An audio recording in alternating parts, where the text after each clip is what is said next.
To my fellow African diaspora, a happy new year to all of you. I wish you a happy, peaceful, and prosperous 2021. As we enter 2021, particularly in view of the implementation of the African Continental Free Trade Area, I felt it very necessary that we should have this conversation. A conversation that's going to focus us and really get us to look at what it is that we want to accomplish in our motherland this year, 2021, as we implement African Continental Free Trade Area. Once upon a time, our beloved continent was the center of the earth, was the center of the world. Once upon a time, our beloved continent was this beautiful tree of life that gave life not only to humanity, but to life in general as we know it. Invaders came to our beloved continent centuries ago, and they started messing with this tree of life that is Africa. We must understand the tree that was, the tree that gave life to the world. We need to understand what has been done to this tree to take it to where we have the Africa that is no longer the center of the world. When we understand what has been done to Africa, it makes it easier for us to strategize on how we can undo the damage, the destruction that has befallen our motherland, the African tree of life. I think it's clear that we understand for this tree to have issues. The issues are either issues above the ground, which is what they have mostly wanted us to focus on, versus issues below the ground, which are really the pivotal issues, the issues that they strategized to see to it that Africa and her children are forever defeated and dominated. Allow me to classify the issues, the reasons why this tree of life that is Africa is ailing. And I'm going to divide the issues between the two. Problems that are causing this tree to ail, but problems above the root, above the ground. And issues that are making this tree ail that are below the ground, issues of the root. Quite often, we are focusing on the issues above the root, issues above the ground. Issues like the leaves and the flowers and the fruits and the branches that are falling off one season after another. Those issues like leadership, issues like corruption, issues like poor access to healthcare, poor education, poor infrastructure. Those are all issues above the ground. They come and they go. We change leaders every day in Africa. But tell me one African country that changed a leader and things changed. We might see some improvement, but fundamentally, nothing changes. This was all by design.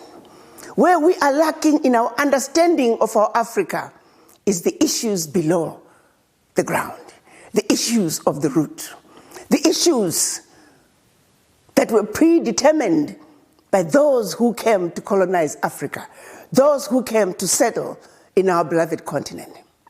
Remember, when they came to Africa, the settlers, they found an amazing continent with everything and anything the world could ever need, well-established religious and educational systems.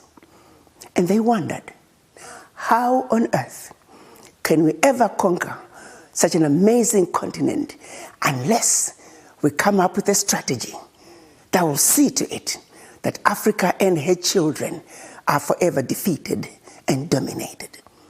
I repeat, unless they came with a strategy that would see to it that Africa and her children are forever defeated and dominated. To start with, when the colonizers came to Africa, we didn't have the issue of color. Black and white did not exist in our languages. We were Africans. The missionaries were sent in with specific instructions to make the Africans believe that everything African was bad and everything European was better and more desirable. They put in motion a process of making us dislike that which was ours and go out, all out, to embrace what the new invader was bringing to our beloved continent. I have to give it to them. They did a very good job at doing that. They hit us where it hurt the most, the mind. The missionaries taught us about white angels. The missionaries taught us about the devil who was black. The missionaries are white, like the angels. And that when we go to church, we must worship the white angels. And definitely want nothing to do with the black devil who looks like us. Subliminal messaging. Subliminal messaging. That's where we began the self-hate, the mistrust of each other, the lack of appreciation, an idea that is coming from your brother, an idea that is coming from your sister, because we are taught to dislike anything to do with us. That, my brothers and sisters, was level one, number one level of destroying the African, the mind. Then they followed it with colonization, a systematic way of saying, now that we have made the African believe that everything African was bad and everything European was better, let's take it to the next level. So it is that they met in Berlin and decided to chop up our country, our continent rather. So it is they met in Berlin, Germany, at the invitation of the then Chancellor of Germany, Bismarck, specifically to come up with a strategy that once again would see to it that Africa and her children are forever defeated and dominated. They spent 4 months, 4 cold months in Berlin, Germany, from November of 1884 to February of 1885. And by the time they were done, our Africa had been chopped up into the tiny little countries that we see today. Countries that were intentionally divided in such a way that individually they will never survive. That individually they are easy to exploit. The whole purpose was to see to it that they can continue to exploit the rich natural resources that we were endowed with in our beloved continent. A united Africa is an Africa that is difficult to exploit. An Africa that speaks with one voice is an Africa that is difficult to exploit. So it is what they came up with, their strategy of 1884 during the Berlin Conference, is what gave us the Africa that we have today. An Africa that has countries like Benin, countries like Togo, countries like Central African Republic, Niger. As a matter of fact, all African countries. Then they turned around and said, okay, here we are. You are independent countries. Of course, during the Berlin Conference and during colonization, every one of those countries was controlled from those capitals in Europe until independence, when our Pan-African fathers began to say there's something wrong with this picture. We can no longer continue to be subservient in our own continent. So they began to push back. And this is what led us to get the fake independence, where we were given political liberation, limited political liberation to this day. But what they kept and never let go, which brings me to issue number 3 of the root, was the economic liberation. You see, you got to understand that when we were under colonization, the companies that ran the economies of all African countries were companies that belonged to the colonizer. If a country was colonized by the British, the majority of the companies that controlled the economies of those countries were British. If you were colonized by the Germans, German companies. If you were colonized by the French, French companies, and so forth. That, my brothers and sisters, they never gave up. They still continue to control the economies of their former colonies to this day. Let's go back and summarize where we are so far. The issues of the root. They messed with our mind. Berlin Conference. They divided us up, chopped up into tiny little economies that simply cannot survive on their own. And thirdly, in the name of giving us liberation, they never actually left our beloved continent. Economic liberation was denied the Africans to this day. If you go into any African country today, the majority of the employers are multinational companies from those colonies, former colonies, who never left at independence in the 1950s to 60s. The colonizers have never left Africa. Issue number 3 of the root. In the 1940s, they created the Bretton Woods institutions. The Bretton Woods institutions were created with the fair understanding that their success was based on the failures of the developing countries, the majority being in Africa. So it is the international monetary policies are skewed in such a way that African countries are forever going to be paying debt they will never finish paying off. The average African country, as we speak today, spends about a third of their GDP on loan repayment. How can a country survive? It's all by design. Countries that have never defaulted on their loan repayment, and yet the rating agencies continue to give them poor ratings so that they can justify giving them high interest loans. We must understand the international finance system and how it is keeping their knees on the necks of the African countries. The international finance system must be analyzed, and we're asking those involved to give Africans a break, and that we must treat Africa fairly. We must demand that. Issue number 4 of the root. The international trade policies. You see, the continent still has 80% of its natural resources. Africa is the continent where the rest of the world is going to for their needs. Gold, check. Diamonds, check. Oil, check. Coltan, check. Copper, check. The list goes on. It's all in our beloved Africa. And the world wants it. The world wants our natural resources. Here is the problem. Going back to the Berlin Conference, the international trade policies make it very difficult for African countries to add value to our natural resources. Hence, as we speak today, the majority of the natural resources coming out of Africa leave Africa without value addition. Have you ever wondered, why is it that over 65% of the world cocoa beans come from West Africa, and yet it's only recently, past couple of years, that we started seeing a few factories manufacturing chocolates? It was all by design, thanks to the unfair trade policies. Have you ever wondered, why is it that we get coffee and tea from Switzerland?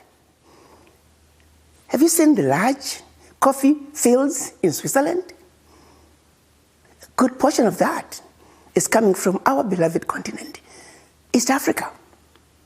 Why are we not questioning the large quantities of coffee and tea coming out of certain countries when they are not growing that much coffee, when they are not growing that much tea in their countries? Why are these countries allowed to get away with relabeling African products as their own? It's all by design. The world trade policies that give a blind eye to atrocities that are being committed on our beloved continent. That's issue number 5 of the root. We must understand the international trade policies and how they're keeping Africans from creating the much needed jobs in our beloved continent. You take, for example, coltan alone. If we were to say every item, every microchip that requires coltan must be manufactured in Africa, That means that microchip in your cell phone, in your laptop, in our electric cars, the list goes on. That alone could create millions of jobs for the Africans, so we can no longer talk about unemployment for our youth. That alone.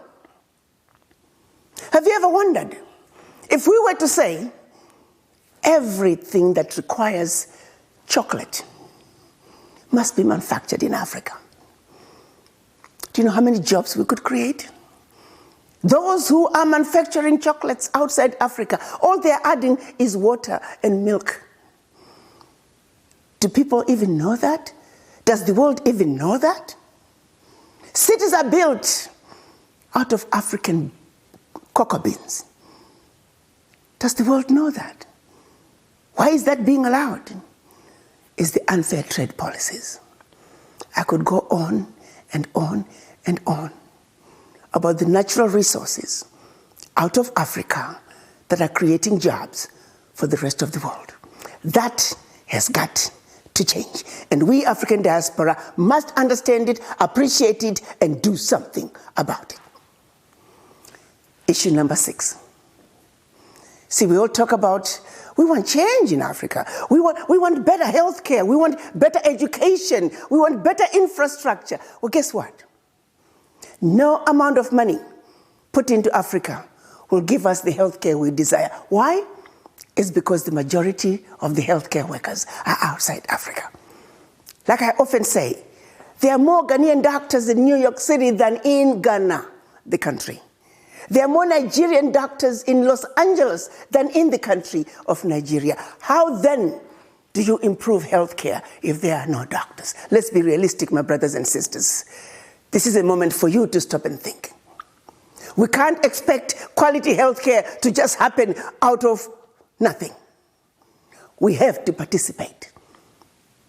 The capacity that Africa needs to build the Africa that we want, to build a sustainable Africa, is in the diaspora. And that's you and I, my brother and sister. The brain drain that has occurred in Africa over the past 400 years must be reversed. There is no two ways about it. We have got to make a decision as the children of Africa in the diaspora. We must understand our Africa. We must understand the issues that are causing this tree of life that is Africa to be ailing to the extent that it is. The issues above the root and issues below the root of this tree. Allow me to summarize them, because it is important that we understand them. Because when we fully appreciate what is going on in Africa, we will stop being thrown a shiny object and run after the shiny object, while the real issues are in the opposite direction. 1, leadership. 2, corruption. 3, poor access to healthcare, poor educational systems, poor infrastructure. Those are issues above the ground. Those are the flowers and the fruits and the leaves and the branches.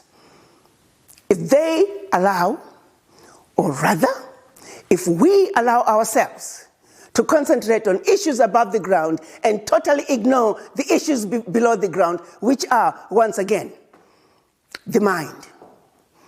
But that I'm talking about the legacy of colonization and the legacy of slavery, the legacy that makes us believe we are inferior to others, and that what we do is inferior to what those from the Western world do. We must heal from the disease of the legacy of slavery and colonization. Our minds must wake up. Secondly, the Berlin Conference, and what that meant when they divided Africa up into the 10 little economies.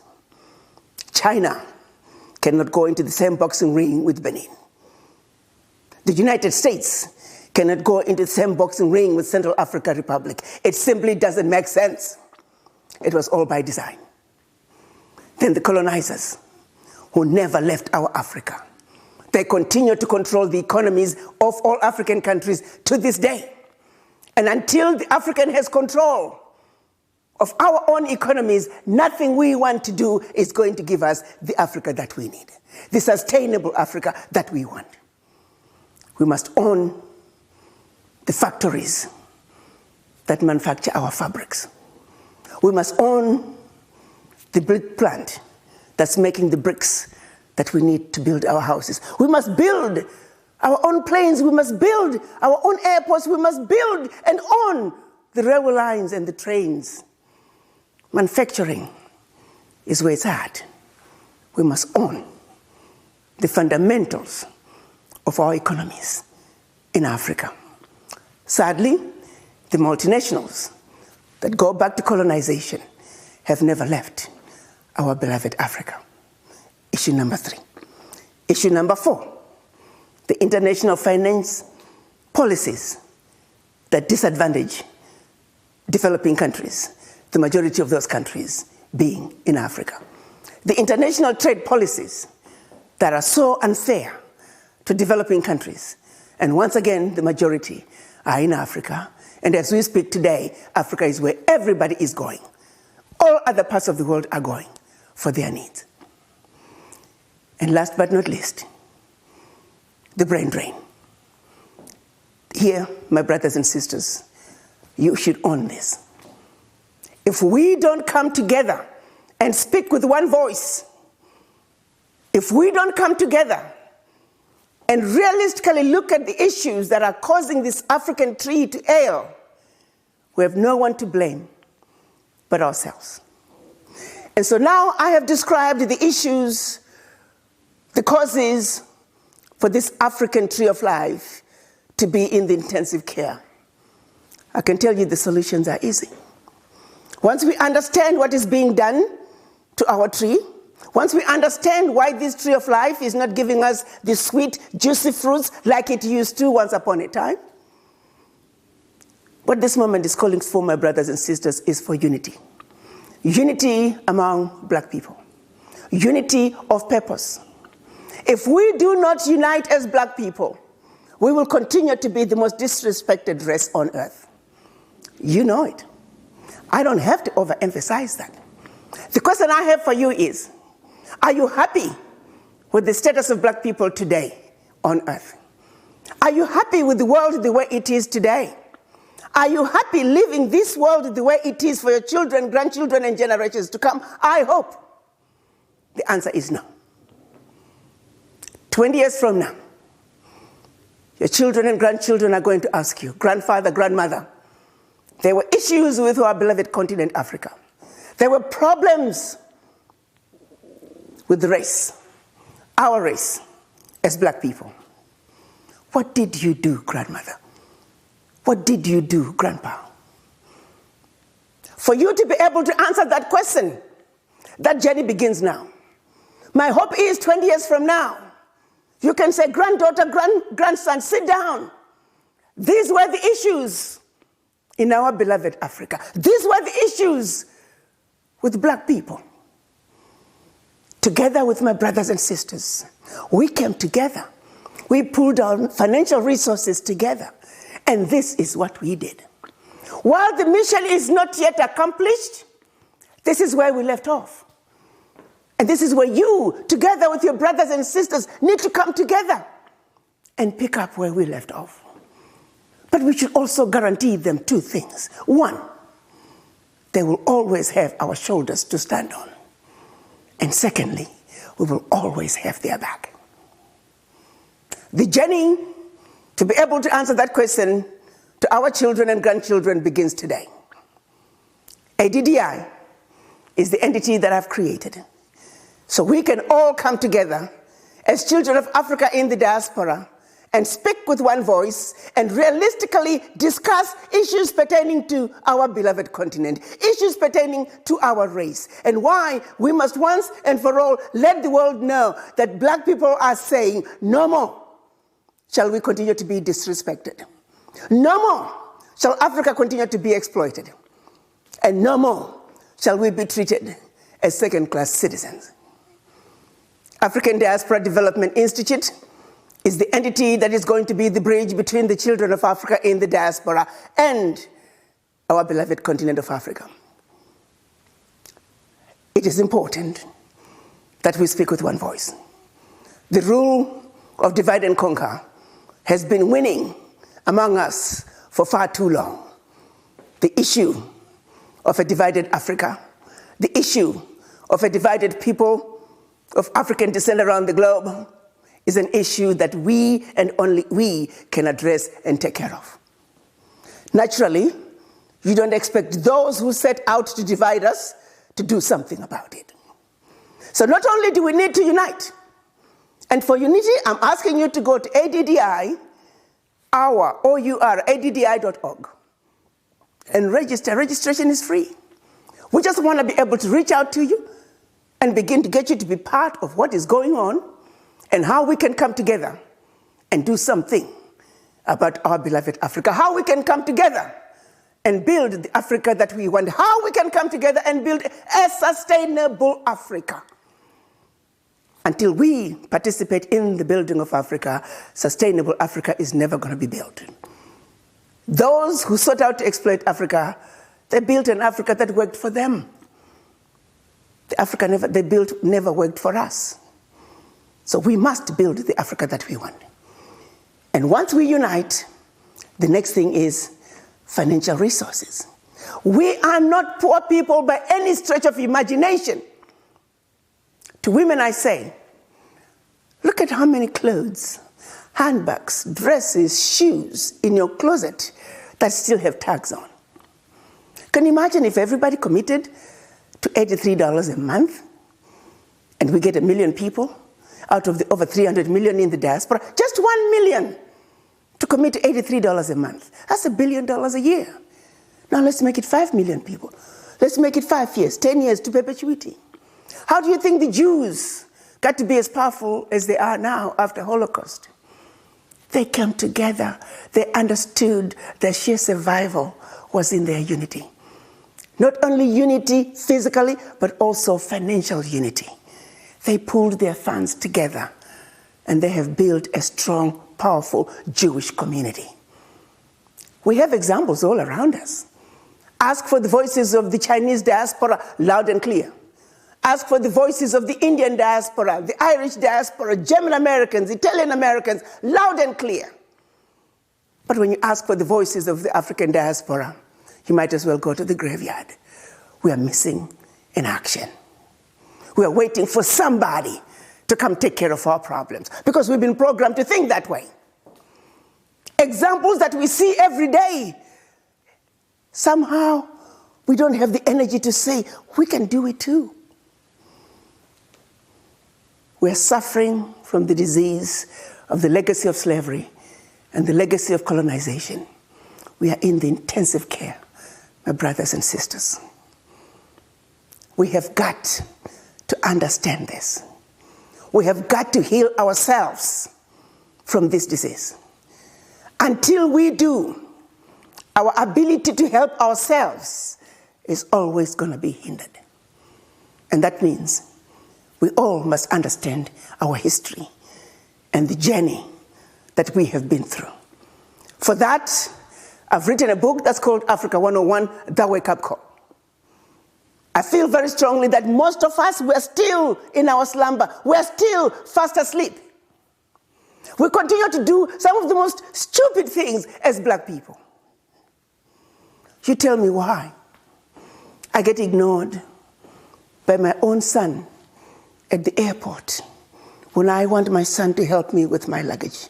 A young boy who could easily be my son or my grandson.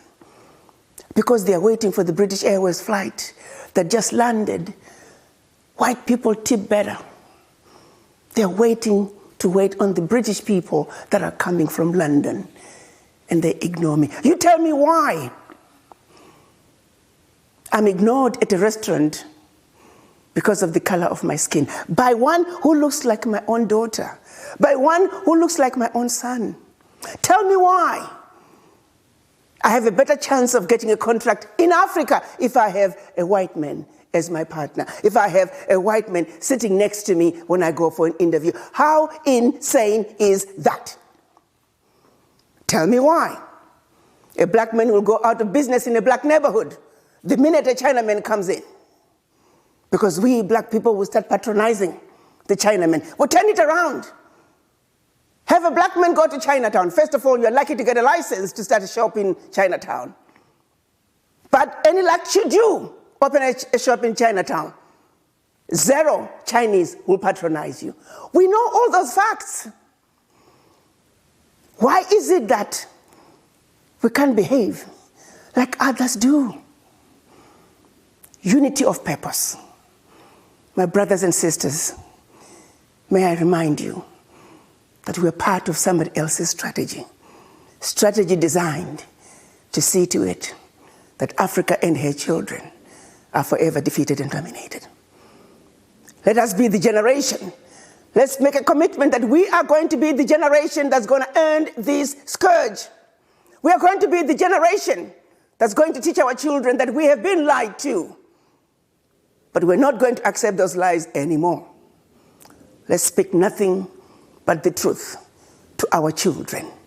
We owe it to them. Let's teach our children our history.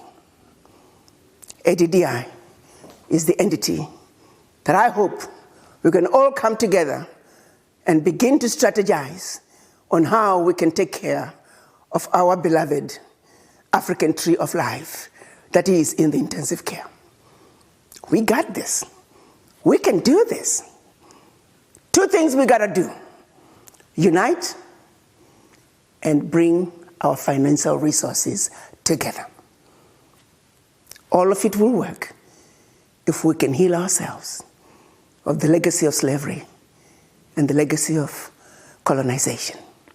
Once our minds are awoken, once we understand our history, once we understand the journey that we have been put through, the rest is easy. The rest is easy. And that's why I felt today I should approach all of you. I should reach out to all of you to have this conversation that, well, let's make 2021 the defining moment, the defining year, when we Black people are standing up once again and build the Africa that once was. Build the Africa that was once the center of the world. We can do this. We can do this. The beautiful, intelligent, sophisticated, highly adaptable, and total indestructible Africans, we can do this. Without a doubt, we got this. And we owe it to our children, grandchildren, and generations to come. I urge all of you to go to ouraddi.org and join the movement. I also urge you to go to africa101.org. Get yourself a copy of the book that is meant to wake you up, the book that is designed to give it to you like it is, to help you in your journey of self-healing and self-discovery. Happy New Year to all of you. I look forward to engaging all of you in the many webinars that we are going to be having on a weekly, sometimes a bi-weekly basis to discuss issues pertaining to us, children of Africa in the diaspora, and what role we can play in building the Africa that we want. Welcome to 2021, welcome to ADDI, and welcome to africa101.org. I thank you.